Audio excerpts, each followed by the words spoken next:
اور انہوں نے ان کو سرجیو گرو کو انٹروڈیوس بھی کروایا. یہ ہوتا یوزلی نہیں ہے, لیکن مارکو روبیو کا ہونا, سرجیو گرو کو انٹروڈیوس کروانا جو سینیٹری کمیٹی ہے, یہ اس بات کی عکاسی کرتا ہے کہ مارکو روبیو خود بھی جو ہیں بھارت امریکہ تعلقات کو جو اس وقت کشیدگی ہے اس کو ختم کرنا چاہتے ہیں, نارملائز کرنا چاہ رہے ہیں. اور مارکو روبیو نے بڑے واضح انداز سے کہا, اس میں کوئی شک نہیں چھوڑا کہ بھارت کے ساتھ جو ان کے تعلقات ہیں وہ اس صدی کے امریکہ کے لیے سب سے اہم تعلقات ہیں.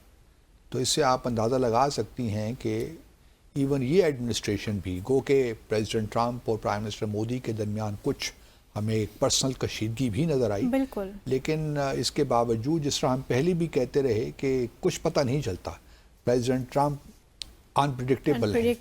تو اس سے پہلے کہ وہ جو ہے ہم مزید آگے بات کریں, اپنے ناظرین کو سنا بھی دیتے ہیں کہ مارکو روبیو نے کیا کہا.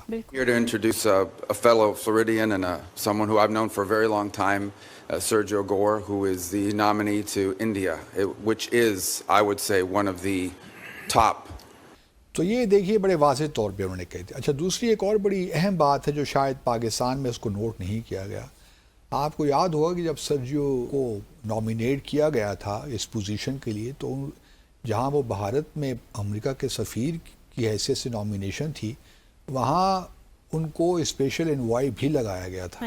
آپ کو یاد ہے نا؟ جی جی, special envoy for South Asia and Central Asia. جی, اس میں بھارت میں کافی تحفظات تھے, بھارت میں کافی لوگوں نے اس پہ بحث بھی کی کہ یہ تو ٹھیک نہیں ہے, اور یہ کوئی پریزیڈنٹ ٹرمپ کا کوئی خاص ایک ایجنڈا ہے کہ وہ پاکستان بھارت کے درمیان جو تعلقات ہیں ان کو اس میں میڈییٹ کرنا چاہتے ہیں, جموں اور کشمیر کے تنازع کو حل کرنے کے لیے میڈییشن شاید وہ کرنا چاہتے ہیں.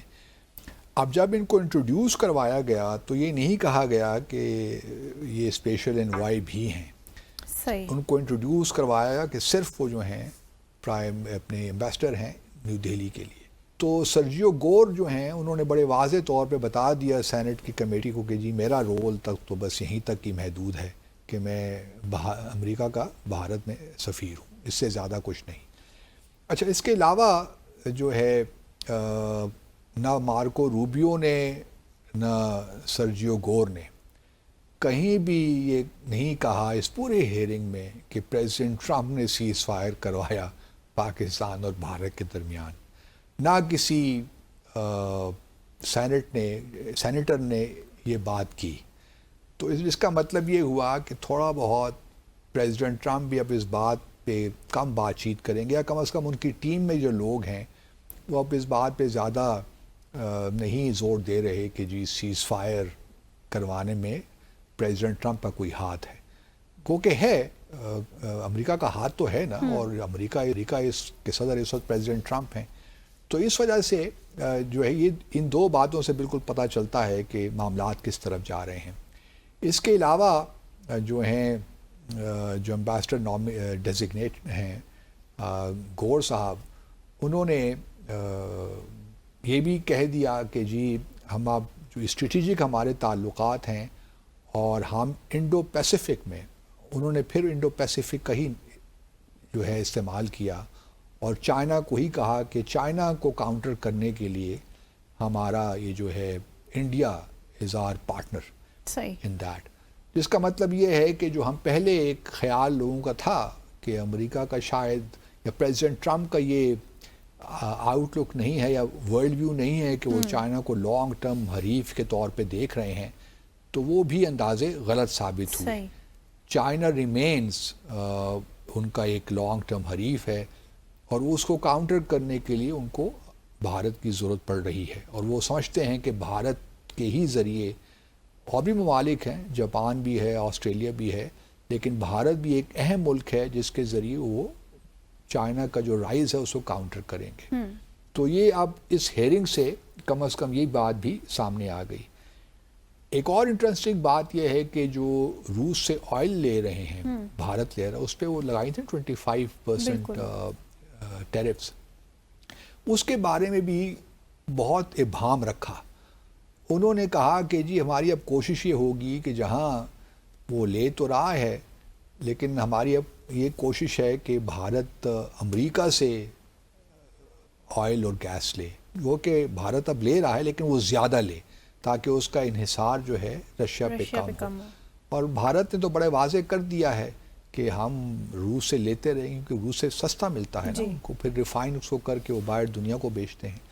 تو یہ بھی ایک معاملہ بیچ میں ڈسکس ہو رہا ہے. پھر امریکہ نے بھارت کے جو کامرس منسٹر ہیں پیوش گوئل ان کو بھی بلا لیا ہے اور وہ بھی اب امریکہ کا دورہ کرنے جا رہے ہیں، اگلے ایک ہفتے میں شاید چلے ہی جائیں، اور یہ جو ٹریڈ اور ٹیرف ایگریمنٹ ہونا ہے وہ بھی ہو جائے گا. تو معاملات اب میرے خیال میں واپس آ رہے ہیں.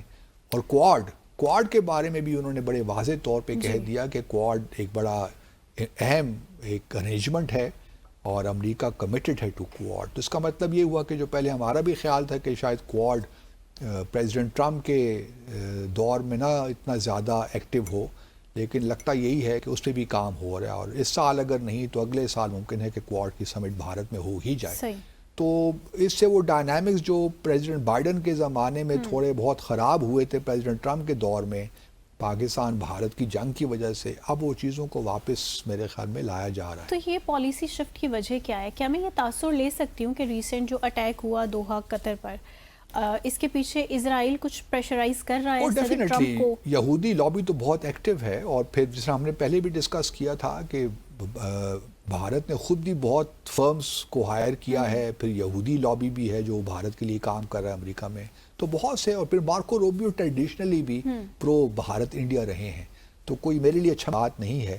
پریزیڈنٹ ٹرمپ کا جو مزاج ہم جانتے ہیں، لیکن کویسچن یہی ہے کہ مارکو روبیو، تلسی گیبرڈ، بہت سے لوگ ہیں ٹرمپ انتظامیہ میں جو کہ پرو انڈیا ہیں. ٹھیک ہے، جو اپنے تحفظات بھی جو ہے ان کو ایڈریس کروانے میں کامیاب رہے فائنلی. اور جے ڈی وینس ان کی بیگم صاحب بھی انڈین اوریجن کی ہیں یا انڈین ڈسینٹ کی ہیں، وہ بھارت بھی گئے تھے. تو ایک پرو انڈیا ایلیمنٹ تو بڑا مضبوط ہے.